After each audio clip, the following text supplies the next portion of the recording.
podcast ngobrolin startup dan teknologi bareng gue Imre, dan kali ini gue udah kedatangan Mas Giovanni Sakti, co-founder dari deeptech.id, dan kali ini kita akan ngobrol salah satu topik yang menurut gue menarik banget. Terus terang ini adalah topik yang sangat membantu gue ketika on board di perusahaan yang sekarang, dan kita akan ngobrol banyak tentang budaya menulis untuk pengambilan keputusan di sebuah startup atau perusahaan. Nah, kita Oh, sapa dulu nih Mas Gio. Halo Mas Gio, apa kabar?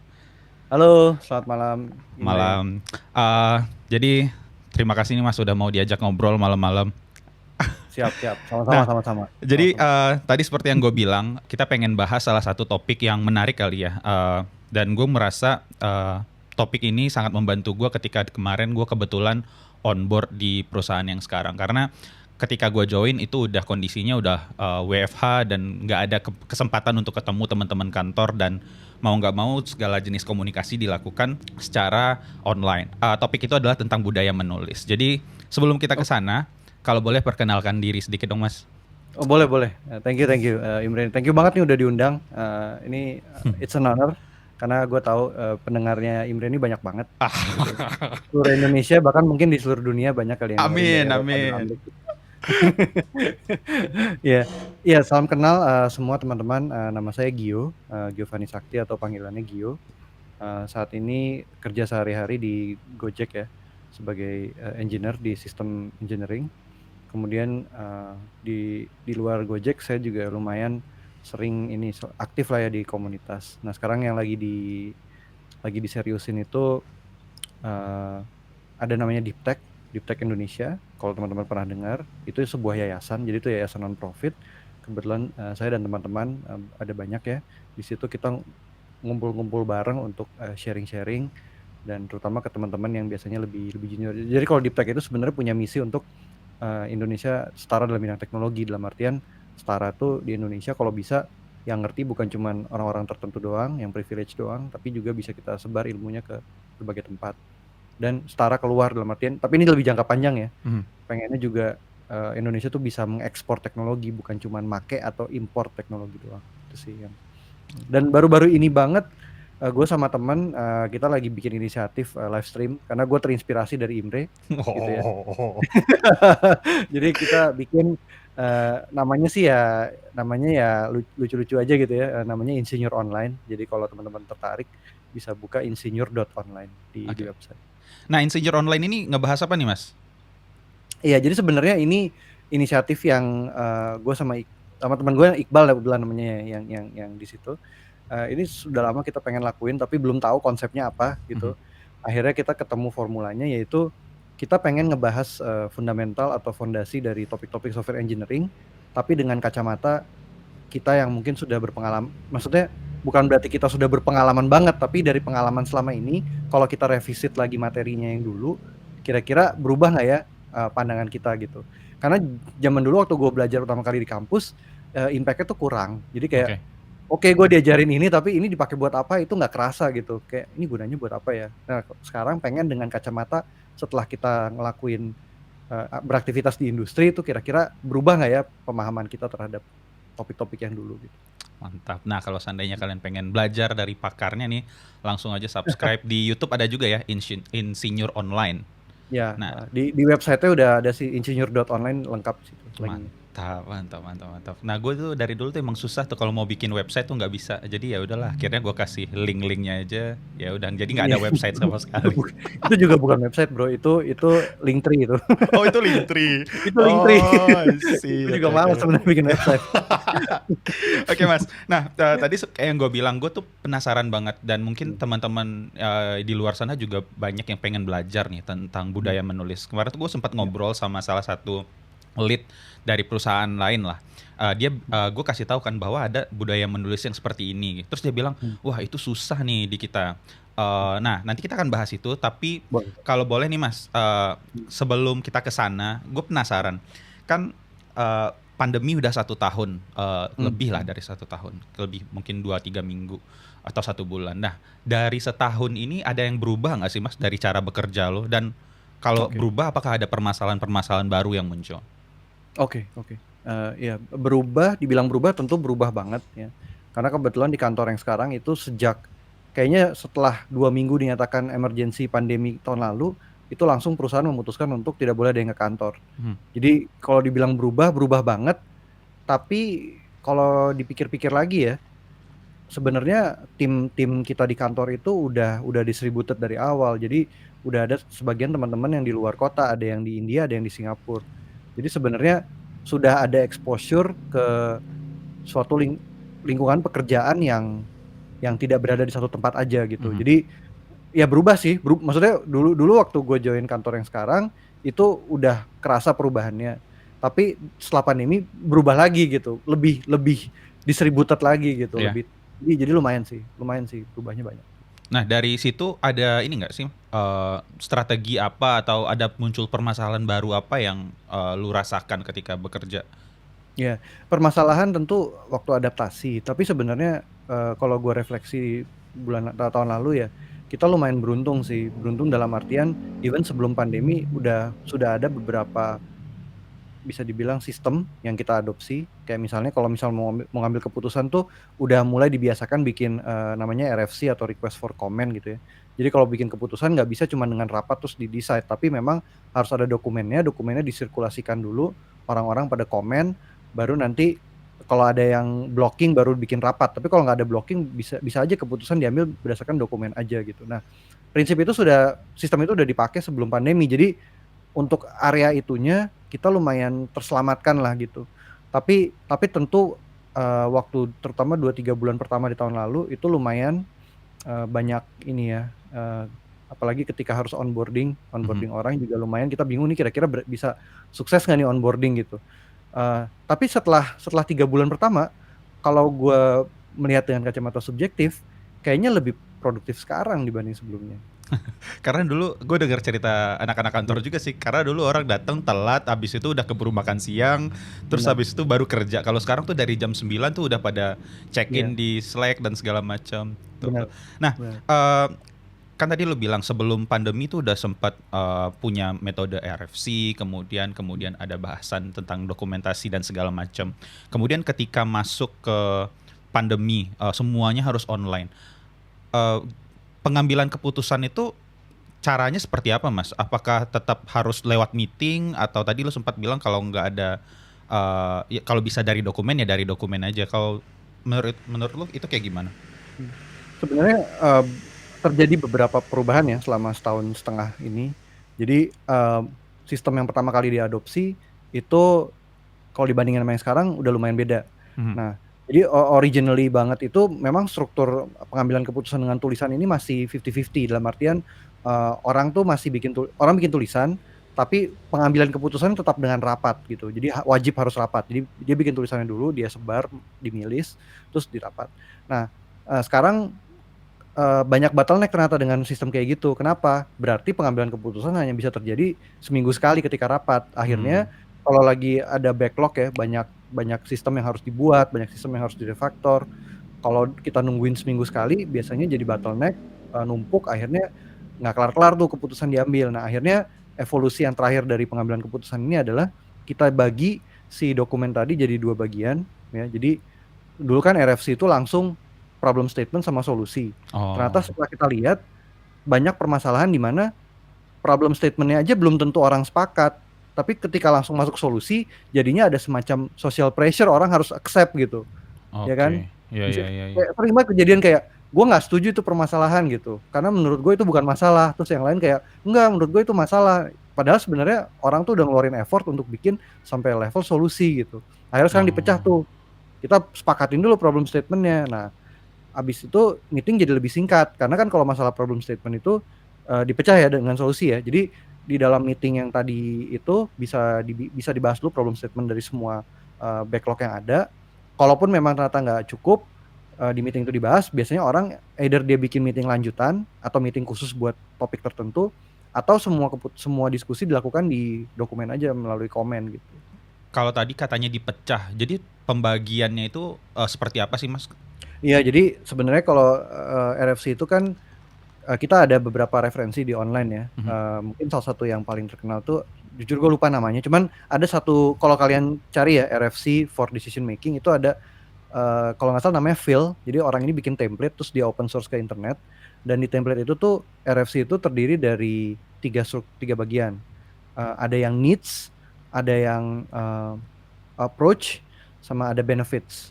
Jadi Oke. biasanya need, approach, sama benefit. Need itu problem statement, approach itu ada opsi apa aja, terus benefit itu kayak dengan menerapkan approach yang di atas, maka benefitnya apa buat mengaddress need yang di awal tadi. Oke. Nah, jadi kalau misalnya dipecah tuh artinya kita kerjain need-nya dulu dan jangan nunggu lama-lama, langsung need-nya ini dipublish supaya orang tuh lihat dan orang tuh bisa voting gitu, kayak gue setuju ini masalah gitu, atau gue nggak setuju, menurut gue masalah ini nggak worth it untuk dikerjain, mendingan cari yang lain gitu problem.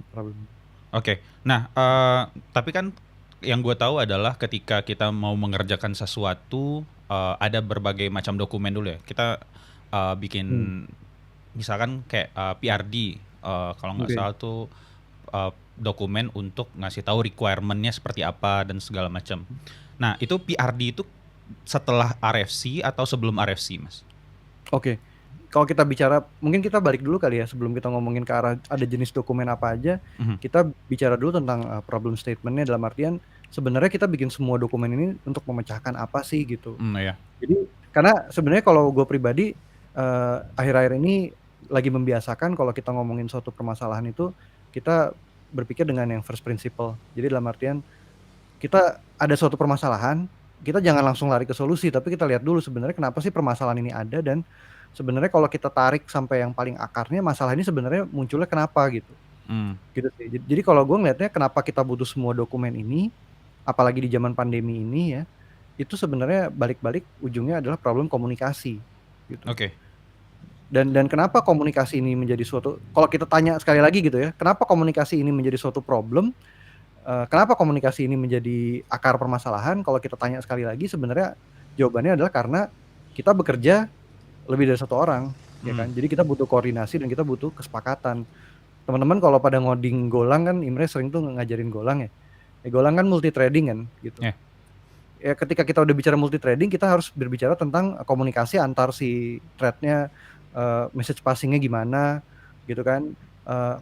Padahal kalau kita menggunakan bahasa pemrograman yang nggak ada threadnya sama sekali, kita nggak perlu mikirin itu semua gitu. Kita Ya. nggak perlu mikirin koordinasi. Ya udah, dia sinkronisasi dari atas ke bawah gitu, satu flow gitu kan ya. Ya sama kejadiannya dengan manusia gitu. Kenapa jadi pusing semua ini? Karena kita kerja sekarang tim gitu kan, lebih dari satu orang. Nah, manusia tuh unfortunately udah terlanjur terbiasa kerja selama ribuan tahun ini ya tatap muka ya.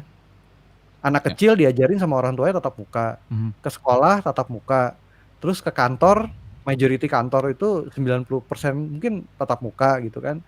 Terus tiba-tiba sekarang ada keadaan di mana pandemi, orang nggak boleh tatap muka. Nah, ini yang jadi kesulitan nih. Jadinya kita butuh dokumen banyak tadi tuh. Ya. Ini kesulitan, walaupun ada peluang di sini. Kenapa gue bilang peluang? Karena tatap muka itu nggak scalable. Tatap muka itu sinkronus. Dalam artian kita ketemu orang dan orang itu hanya bisa Mhm. memberikan atensinya ke kita gitu. Ya. Sementara lo pengen karya perusahaan lo makin gede gitu ya, timnya makin banyak, terus tersebar di berbagai negara dan kota, tatap muka itu nggak scalable gitu untuk mengadres itu, gitu sih. Gue penasaran, gara-gara tadi lo ngomongin tentang multi trading, Hmm. asinkronus dan segala macam. Kalau kita ngomongin tentang multi trading, biasanya kan ketika ada asinkronus tuh kan ada potensi di mana ada ini ya, misalkan beberapa thread mencoba untuk menulis ke data yang sama. Ya, Apa ya, sih ya, istilahnya? ya. Yang kayak gitu. Nah, Deadlock ketika atau apa ya? nah ya, Beberapa. ketika kita melakukan hal seperti ini di kantor, kita mencoba untuk dengan dokumen, dengan menulis, kita mencoba menyelesaikan permasalahan asinkronus. Ada nggak sih Mas isu-isu yang muncul bahkan ketika kita sudah menggunakan metode tulisan dan segala macam?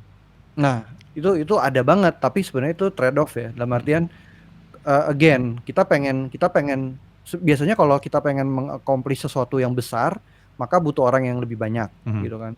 Bukan berarti butuh orang sekampung ya, tapi Ya. jelas butuh orang lebih banyak gitu. Trade off jadinya. Memang gue setuju sama lo, bro. Kalau misalnya kita orangnya banyak, terus kita pakai metode asinkronus, pengambilan keputusan lewat tulisan, itu deadlock sangat mungkin terjadi. Oke. Mungkin juga terjadi orang tuh inisiatif sendiri-sendiri. ya kan? Iya, Kayak iya misalnya betul. gue nggak ketemu sama si orang itu, udah lama nggak ketemu, terus lama nungguin orang-orang itu, gue bikin sendiri aja, akhirnya banyak yang bikin sendiri-sendiri gitu. Nah, Itu sangat mungkin terjadi sih. kalau kayak gitu kondisinya apa yang lo lakukan, Mas? Karena bisa jadi kan ketika orang melakukan beberapa hal, itu kan ini ya, muncul beberapa opsi, beberapa alternatif yang mungkin mencoba menyelesaikan permasalahan yang sama. Terus bagaimana lo sebagai leader untuk mengakomodir hal-hal seperti itu? Oke. Iya, ya, kalau kalau yang paling gampang, cara paling gampang tapi belum tentu semua bisa mengimplementasikan itu adalah, tiap orang dikasih tanggung jawab yang clear tanpa overlapping. Itu yang Oh, paling gampang ya, tapi belum tentu ini bisa dilakukan di semua tempat, karena kalau perusahaannya udah gede banget, timnya udah gede banget, susah susah banget, ya mhm, kan? iya. Susah banget untuk memastikan tiap orang tuh nggak overlap, gitu. Ibaratnya kalau kita punya sistem informasi ya, ada 5 modul, ada modul human resource, ada modul payroll, ya udah satu orang dikasih satu kerjaan aja. Kamu ngerjain payroll, jangan ngerjain yang lain gitu. Kamu ngerjain human resource atau kamu ngerjain sistem operasionalnya gitu, jangan ngerjain yang lain. Jadi that's the easiest way to Iya. solve that problem, tapi itu nggak bisa diimplementasikan di semua tempat. Ya, ketika kita naik level, oke, kita nggak bisa menyelesaikan dengan cara itu. Kita nggak bisa memastikan semua orang uh, berada di satu bidang gitu. Kayaknya perlu dilakukan adalah tetap perlu ada sinkronus ini ya, koordinasi gitu. Porsi sinkronus, koordinasi itu seperti apa sih, Mas? Seberapa Hmm. banyak? Kalau Set kalau kita coba ngambil dari Scrum, kita bisa ngikutin beberapa practices mereka ya, yang bisa diadopsi. Misalnya ada stand up meeting, mhm, kemudian juga ada IPM ya, iteration planning. Sebenarnya kalau stand up meeting sama IPM dan satu lagi yang suka kita lakukan itu adalah showcase ya. Jadi 3 ini lumayan powerful kalau kalau dilakukan dengan konsisten dan dengan ini ya, orang tuh niat gitu ya mengikuti 3 event ini, stand up, IPM, dan showcase, harusnya sih bisa diminimalisir terjadinya duplikasi effort ataupun tabrakan gitu. oke. Gue tiba-tiba penasaran, kalau, Mmm, tadi kita melakukan itu ada IPM, kemudian ada showcase dan lain-lain, itu mhm, kan kalau kita ngomongin di company yang gede banget kan ada beberapa level ya? Level mhm. dalam artian ada tim, kemudian di atasnya ada tim lagi, ada tim lagi. Nah, kalau apakah hal-hal yang lu sebut tadi kayak IPM, kemudian showcase itu apakah harus dilakukan di setiap level itu atau gimana, Mas? Eee, jadi kalau misalnya kita bicara, IPM, showcase, sama stand up ya, itu sebaiknya dilakukan di level di mana orang-orang ini punya konteks yang sebagian besar sama. Oh, oke. Jadi, memang nggak ada ini ya, nggak ada rumus pasti, tapi kalau menurut gua, stand up itu akan tidak efektif kalau kita nggak punya konteks sama sekali tentang orang lain yang ada di dalam meeting itu. Jadi misalnya gue di dalam meeting stand up ya, terus kayak gue nggak ngerti satupun yang diomongin sama teman gue yang ada di situ juga. Itu mendingan Mmm, dipecah sih stand up-nya kalau kayak gitu. Berarti itu nggak efektif. Nah, sekarang pertanyaannya, kalau dipecah kan jadinya kita nggak tahu ini kan, kayak tim yang itu ngerjain apa, tim yang itu ngerjain apa. Nah, iya. sebenarnya itu di situ baru peran seorang manajer ya. Mmm. Jadi manajer supaya nggak gabut ya, that's their job gitu. Kalau misalnya sampai ada duplication of effort, ya itu salah manajernya berarti. Oke. Ini Kan kita baru ngomongin writing itu udah ini ya, menyenggol banyak hal ya. Bahkan maksud banyak banyak banget. setelah writing pun ada banyak hal, masih tetap ada cara-cara yang harus dilakukan secara apa sih koordinasi yang harus dilakukan secara sinkronus. Nah, dari semua hal itu kan sebenarnya itu bukan culture, bukan kebiasaan yang bisa diubah dalam satu malam ya, Mas ya. Bukan Ada bukan. banyak perubahan yang dituntut bahkan di berbagai tim, berbagai Mmm. level dan berbagai role. Nah, menurut lu cara terbaik nih Mas kalau orang mau mengadopsi culture yang seperti ini tuh harusnya mereka mulai dari mana? Apakah ini sebenarnya sesuatu yang harus diperintahkan dari atas ke bawah atau sesuatu yang bisa datang dari bawah? Iya. Iya, gua setuju banget sih, ini kayaknya bukan sesuatu yang bisa diimplementasikan di semua perusahaan langsung gitu ya, dan memang again tadi yang gue jelasin di awal itu, ini tuh semacam kebiasaan yang sudah terjadi ribuan tahun. Mhm. Jadi kita ngerubahnya gimana, susah banget gitu. Tapi, menjawab pertanyaan lu, yang pertama jelas harus top down. Kayaknya kalau Oh, bottom oke. up susah ya. Kalau bottom up susah karena kan, mungkin di level bottom up-nya itu banyak orang yang, ada orang yang pengen mengimplementasikan, tapi kalau nggak semua orang lakuin, jadinya ya ada orang yang ambil keputusannya tetap di meeting, ada yang ngambil itu malah jadi kacau sih gitu. Jelas harus top down, tapi untuk orang Indonesia especially ya, Iya. jangan-jangan ada satu PR lagi gitu. Bukan semerta-merta kayak oke kita bikin culture semua orang menulis gitu. Kayaknya di Indonesia susah deh. Nggak bisa kayak di Amazon kan. Waktu itu di Amazon kan Iya. si Jeff Bezos bilang kan, mulai sekarang kalau meeting semua orang bikin dokumen 6 halaman. Di Indonesia kayaknya nggak bisa sih kayak gitu. Kayaknya Nah, nggak bisa kayak gitu. terus untuk memulai itu gimana dong Mas? Maksudnya kalau Hmm. ketika katakanlah si manajer atau higher management itu udah oke, kita mau melakukan ini. Terus apa yang bisa kita lakukan secara kolektif supaya kita bisa mencapai apa yang diinginkan oleh higher management tadi? Ya, the fastest would be leading by example. Oke. Jadi that will be the fastest. Dan itu sebenarnya PR yang manajer itu adalah dia harus memastikan sebelum kultur menulis, kultur membaca dulu. Jadi Oke. let me give example kali ya. Jadi misalnya let's say mulai sekarang manajernya pengen semua pengambilan keputusan itu dilakukan dengan dari dokumen gitu ya. Nah, sebelum dia nyuruh anak buahnya bikin dokumen, anak buahnya pasti bingung dong. Gue bikin dokumen kayak gimana gitu kan. Gue Iya. nggak ngerti ini gitu. Ya udah manajernya berarti oke, mulai sekarang kita akan melakukan hybrid di mana pengambilan proposal untuk pengambilan keputusan yang datang dari gue sebagai manajer, gue akan buat dalam bentuk tulisan dan kita akan baca bareng-bareng. Oke. Gitu. Jadi dia leading by example. Dia misalnya katakanlah manajernya mau bikin 3 keputusan besar. Nah, 3 keputusan besar ini tidak di-share dalam meeting, tapi dia share dokumen. Terus nanti bikin sesi silent meeting yang mana orang-orang tuh kayak baca bareng dan komentarin bareng gitu. Gitu sih. Jadi menurut gue that will be the fastest, tapi ini menuntut si manajer atau si leadernya untuk ini ya, untuk inisiatif ya berarti.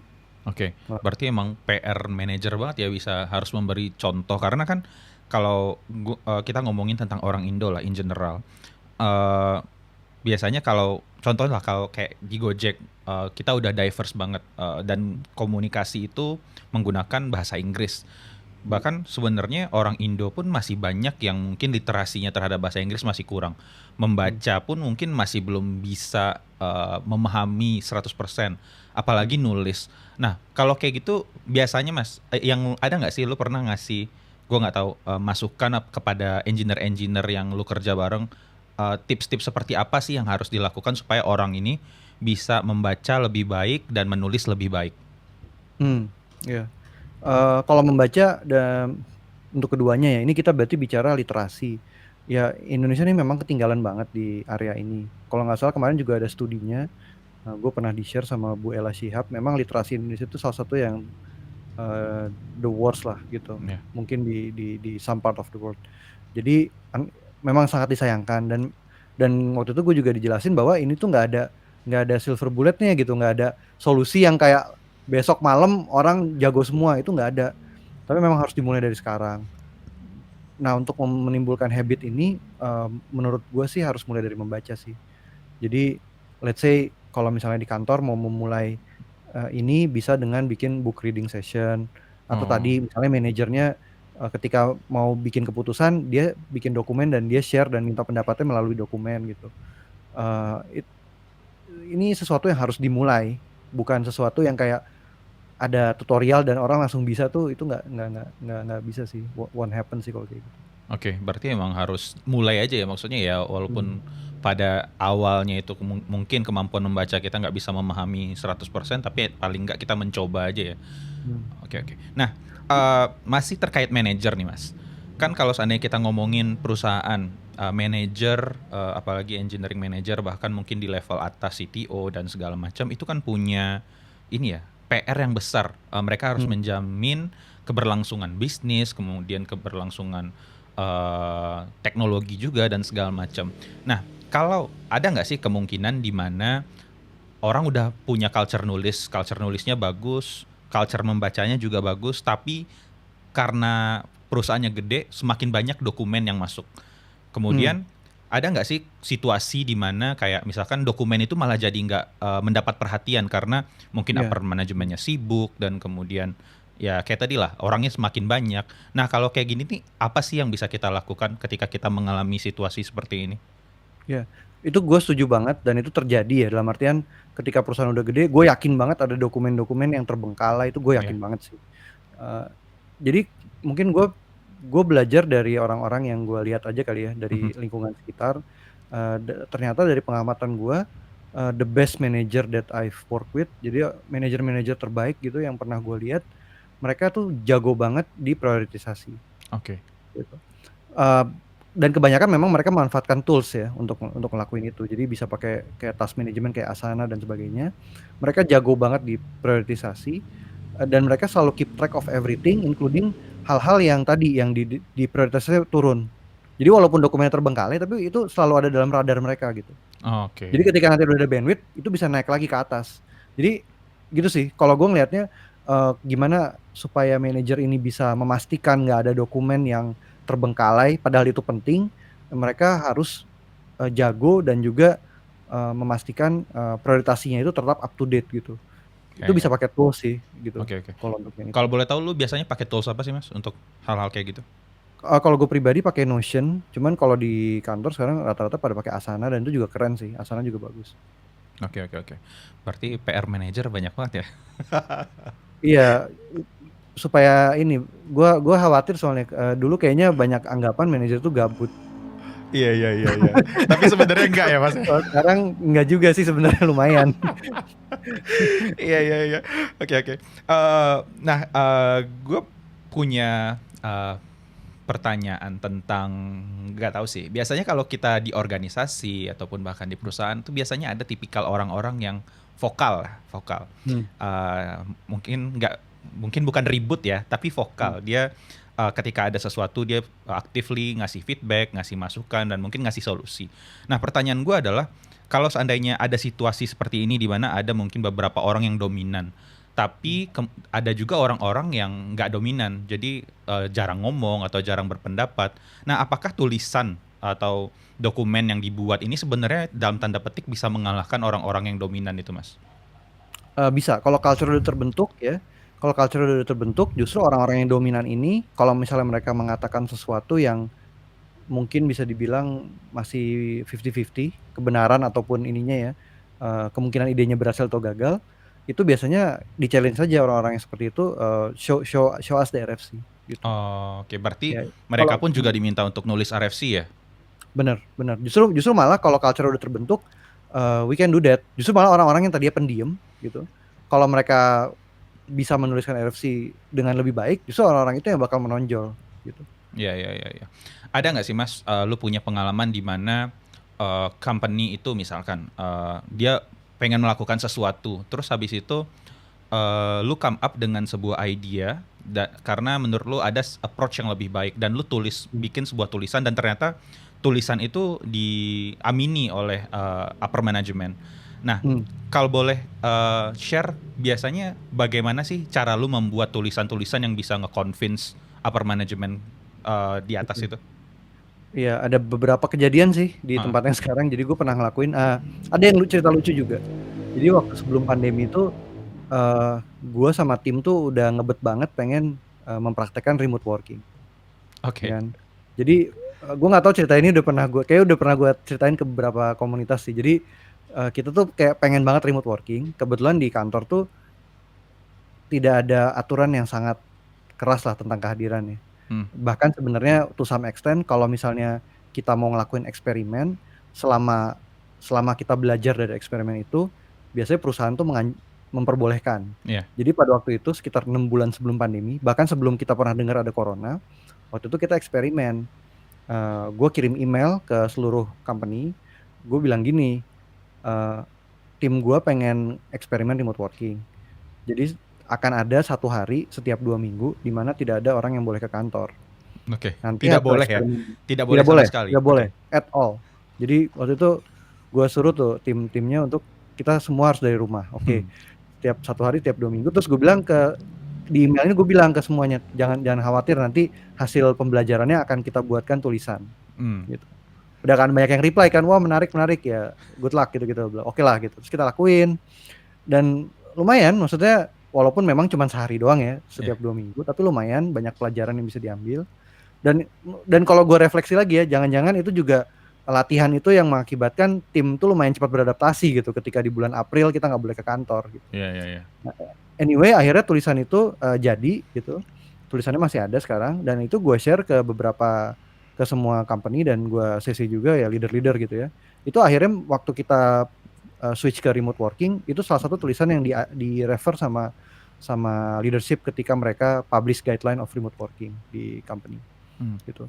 Kalau menurut gue, kalau kita bicara compelling ya, nomor satu tuh adalah data atau evidence. Oke. Gitu. Dan gue yakin kenapa tulisan itu lumayan menjadi punya bobot, karena itu adalah backed by actual eksperimen. Gitu. Karena kita beneran ngelakuin eksperimen tadi gitu, dan itu menjadi jokes tersendiri karena kok lo tahu kita bakal remote gitu. Oke. Iya, jadi nomor satu itu sih bro, Ya. evidence sama dan problem statement. I will say itu selevel lah. Evidence, data, dan problem statement, 3 itu harus kuat banget. Kalau 3 itu ada yang satu aja yang lemah gitu, itu biasanya akan langsung dipertanyakan gitu. Oke.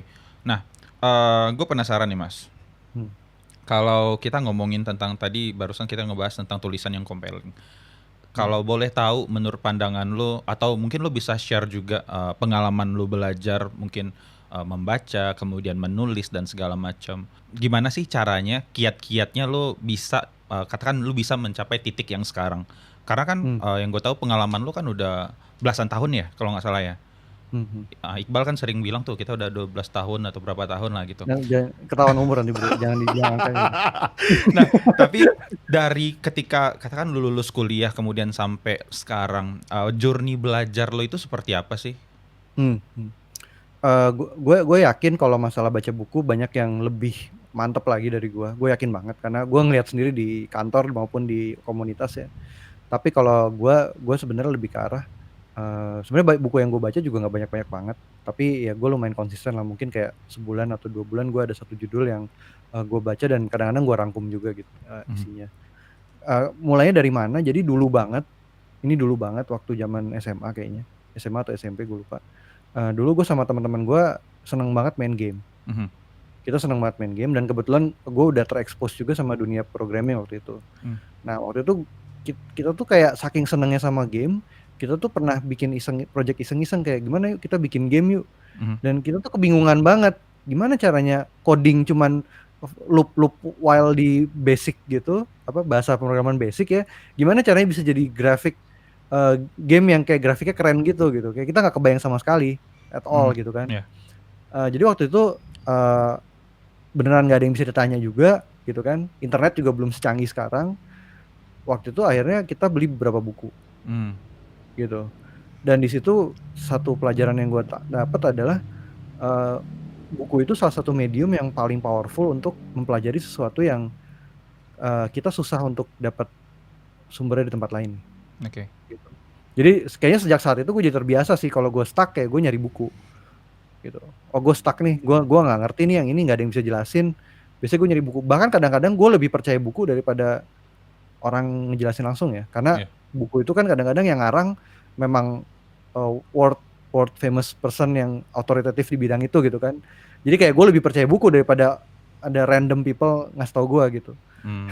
Berarti kalau seandainya gue mau nge-convince lo, gue harus bikin buku dulu nih Mas. atau lo mungkin refer a book gitu, kayak misalnya menurut buku ini begini, oke, gue coba gue lihat gitu. Sih. Nah dari sana kan ini ya, maksudnya untuk sampai ke kemampuan menulis pun nggak gampang ya. Maksudnya gue pun dulu juga kayak misalkan mau ujian IBT, IELTS, ada tes menulisnya, dan itu pun latihannya pun juga susah juga kan. Dan kalau misalkan lo di pekerjaan, seberapa ekstensif sih lo sebelum di perusahaan sekarang itu menulis? Apakah itu adalah sesuatu yang baru lo lakukan di perusahaan sekarang, atau sebenarnya udah dari dulu? Ya, again kalau masalah menulis, gue yakin banyak orang yang lebih bagus daripada gue. Tapi mungkin satu hal yang gue praktis, yang gue lumayan ini ya lakukan adalah, ini sebenarnya yang ngajarin nyokap sih. Jadi zaman dulu banget kan kita disuruh ngarang-ngarang gitu ya, banyak suruh bikin esai apalah di sekolah gitu. Dan satu hal yang selalu gue praktekkan adalah masalah bikin kerangka karangan sebelum kita memulai nulis. Jadi gue kebiasa aja sih kalau misalnya ada topik gitu, misalnya suruh bikin tulisan apa, gue bikin levelnya dari top down gitu. Kayak sebenarnya kan kalau tulisan kan pasti ada problem statement, terus kayak ada how-nya gitu yang di tengahnya tuh sama terakhir conclusion. Jadi gue selalu kebiasa sih dari dulu praktek yang selalu gue lakukan kalau gue ada bikin tulisan pasti kayak gitu, gue bikin kerangkanya dulu baru gue isi tiap kerangkanya. Somehow ya itu praktis itu lumayan bermanfaat. Bahkan gue pernah kejadian di S2 gitu ya, waktu gue S2 kemarin itu ada dosen yang seneng banget ngasih tugas esai gitu. Gue sebenarnya merasa tulisan gue nggak bagus-bagus banget, tapi somehow karena gue mempraktekkan yang tadi dengan lumayan religius, itu gue selalu dapat nilai bagus gitu di antara teman-teman yang lain untuk esai gitu. Jadi ya I would say start simple lah gitu, dengan ambil aja satu framework yang lo bisa praktekkan segera gitu. Oke, menarik. Pertanyaan terakhir Mas, gue kemarin sempat lihat nih di slide presentasi lo di Bangkit kemarin, lo juga ngebahas tentang culture, writing culture kan, dan di sana lo bikin bahwa tuntutan akan kemampuan menulis yang baik itu nggak dapat ditawar lagi. Nah, lo bisa elaborasi nggak sih Mas, kenapa hal itu bisa kejadian dan seberapa signifikannya itu sampai menurut lo perusahaan-perusahaan lain tuh harus mulai juga sekarang? Ya. Ini especially konteksnya karena Indonesia ya. Jadi yang gue paling khawatirin adalah Indonesia ini kan udah ketinggalan di bidang literasi. Untuk membaca kita one of the lowest gitu ya di region. Terus juga kalau membaca aja dan literasi aja kurang, gimana mau menulis? Nah sekarang permasalahannya ini pandemi. Bahkan sebelum pandemi pun remote working itu menjadi hal yang lebih lumrah. Banyak kejadian di mana perusahaan Amerika ya dengan gaji yang jauh lebih besar, dengan project yang jauh lebih masif dan jauh lebih berdampak ke dunia, itu mencari pekerja di luar Amerika karena mereka pengen diversity plus mereka juga pengen nurunin cost ya gitu. Jadi walaupun mereka nurunin cost tetap aja gajinya lebih gede karena kan ya American standard gitu. Itu Indonesia terancam kehilangan semua peluang itu, dan pekerjaan-pekerjaan itu lari nggak ke Indonesia. Apalagi dengan kondisi pandemi sekarang ya, semua orang di dunia udah terbiasa dengan literasi, negara yang literasi lebih baik udah terbiasa gitu ya. Indonesia dengan literasi yang rendah makin ketinggalan lagi, kita nggak bisa ketemu orang loh sekarang gitu. Terus lo mau koordinasi gimana? Produktivitas turun dong, produktivitas turun, negara lain produktivitasnya naik, jadi ya makin ketinggalan lagi gitu. Itu sih makanya menurut gue merasa ini udah lumayan nih red alert nih kalau Indonesia nggak memperbaiki literasi, ketinggalannya makin parah sih gitu. Tapi gue pengen cerita Mas, dulu tuh gue suka nulis di Medium ya. Cuman yang gue observe adalah ketika gue nulis bahasa Indonesia, view-nya dikit. Tapi ketika gue nulis bahasa Inggris, itu view-nya banyak. Nah, dulu jadinya karena kayak gitu, gue jadi males nih nulis bahasa Indonesia. Dan yang gue lakukan adalah gue nulis bahasa Inggris. Tapi semakin sering gue nulis bahasa Inggris, gue juga merasa ini kalau gue nulis bahasa Inggris terus gimana caranya gue bisa ngebantu orang-orang Indonesia untuk bisa memahami apa yang ada di pikiran gue, dan mungkin harapannya bisa maju bareng-bareng. Jadi gue pun merasa sebagai ngebikin konten, gue pun juga kayak aduh ngapain sih capek-capek bikin tulisan bahasa Indonesia kalau nanti orang nggak ada yang baca. Dan itu jadi kekhawatiran gue juga sih sebenarnya. Makanya sebenarnya gue pun bikin konten YouTube kayak gitu tuh pertama karena ya udahlah, kalau gue bikin tulisan orang yang baca dikit. Kalau gue bikin konten bahasa Inggris di YouTube mungkin viewernya lebih banyak, tapi sekarang kayak gue ngerasa ya udah deh, mau nggak mau gue paksain aja bahasa Indonesia, harapannya supaya orang-orang juga bisa ini ya maju bareng-bareng. Tapi satu sisi kayak gue merasa dilema gitu loh. Iya nggak sih, kayak gue pengen satu sisi gue juga maju lebih cepet, tapi satu sisi gue juga nggak pengen nih ninggalin orang-orang di belakang. Dan ini yang menurut gue mungkin masih relevan dengan apa yang lo bilang tadi, kayak ya ini udah red alert juga buat kita semua bahwa kalau seandainya kita nggak ngejar kemampuan literasi dan segala macam, kita pun mau ngejar susah, mau maju untuk diri sendiri pun susah. Gue ngerasa kayak gitu sih. Iya. Malah jadi curcol. Tapi bener sih bro, maksudnya sebenarnya yang lo lakuin bener kan, namanya kalau kita mau ini apa istilahnya, mau preach ya, apa istilahnya, mau apa istilahnya bahasa Indonesianya kalau ngedoktrin. Ngedoktrin, atau kita mau ini ya, mengubah pola pandang seorang, kan harus mengikuti apa yang orang-orang itu sekarang lebih nyaman ya. Dan yang lo lakuin bener, karena kan lo sekarang lakuin di YouTube ya. Dan gue rasa orang Indonesia lebih seneng YouTube daripada baca tulisan gitu kan sekarang. Ya tapi kan itu nggak ngebantu Tapi literasi juga. ketika lo udah dapat atensi orang-orang, lo bisa mulai menyusupkan agenda lo gitu. Oh, Ya kan? gitu Kan ya. sekarang lo udah ribuan subscriber kan, Ya, ya, ratusan ya. orang yang view tiap episode. Mungkin lo bisa mulai kayak menyisipkan agenda bahwa, "Yuk kita belajar paper bareng," gitu. Oh, Misalnya iya, iya, gitu, iya, iya, just iya, iya. Oh, iya, example bener gitu. juga sih ya. Jadi emang nggak langsung strike di awal, tapi ya gue ambil jalan lain supaya nanti gue bisa ngegiring orang ke Iya, arah sana gitu juga ya. iya. Dapetin Bener, bener. atensinya dulu, Bro. Oh, iya, Itu iya, yang iya. mahal Oh. sekarang. Menarik, menarik, menarik, menarik. Gue baru Hmm. sadar, baru sadar. Oke, sip. Eh, terakhir deh Mas, terakhir. Lu punya ini nggak? Punya saran atau mungkin nggak tahu masukan atau apapun itu, mungkin sesuatu hal yang kalau seandainya bisa lu kembali ke masa lalu kemudian lu lakukan, ada nggak sih yang bisa mungkin ngebantu orang-orang untuk tumbuh dan berkembang juga? Oke. Specifically karena pertanyaannya tentang kalau gue kembali ke masa lalu ya. Mhm. Kalau gue kembali ke masa lalu sebenarnya gue akan lebih memanfaatkan waktu di zaman kuliah sih. Karena setelah gue lihat-lihat lagi, zaman kuliah itu banyak banget waktu luang Iya, betul. buat ya.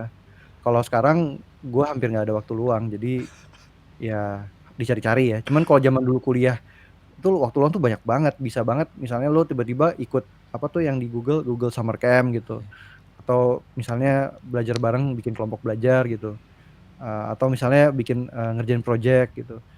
Kalau udah lulus kuliah tuh susah banget sih, kayak ya udah, every problems always come gitu kan, every day gitu. Iya, New iya, iya. problem. Ya bener sih, gue dulu tapi kalau sebagai mahasiswa ya, gue balik sedikit ke belakang. Tapi ketika dulu di kampus tuh gue ngerasa kayaknya tugas tuh udah banyak banget dulu. Tapi setelah lulus emang anjir kayaknya dulu di kampus nggak ngapa-ngapain Gak ada juga, apa-apanya. kebanyakan main. Gue banyak nyampah sebenarnya di Iya, kampus. Kalau gue inget lagi banyak nyampah gue. iya, iya, bener-bener emang waktu di kuliah tuh emang menentukan kita juga ya. Kedepannya kita akan jadi tumbuh seperti apa ya, ya nggak sih? Lumayan. Yap. Ya, baiklah. Terima kasih Mas Gio. Obrolannya menarik. Mudah-mudahan di luar Sama-sama. sana teman-teman yang dengerin episode ini bisa memulai lah, paling nggak sebelum membudayakan menulis bisa memperbaiki literasi dulu dan kemudian baru mulai melakukan hal-hal yang kita bahas tadi kayak nulis dokumen untuk mengambil keputusan dan lain-lain. Karena PR kita nih sebenarnya banyak banget lah untuk bisa menumbuhkan engineer-engineer yang berkualitas. Baik, Siap, terima siap. kasih. Mantap sekali Thanks banget udah obrolannya. diundang, Bro. Iya, siap. Gua closing dulu ya Mas ya. Oke. Oke, sip. Terima kasih semuanya teman-teman yang udah dengerin. Mudah-mudahan habis ini kita punya banyak hal yang bisa di-share dan kemudian kalau seandainya teman-teman ada masukan, feedback tentang episode ini atau episode-episode lain, jangan lupa tinggalin komen di YouTube atau mention gua di Twitter di @imrenagi. Segitu aja. Sekali lagi makasih Mas Gio. Sampai ketemu lagi di episode berikutnya. Selamat malam. Assalamualaikum warahmatullahi wabarakatuh. Ya, waalaikumsalam warahmatullahi wabarakatuh. Selamat malam.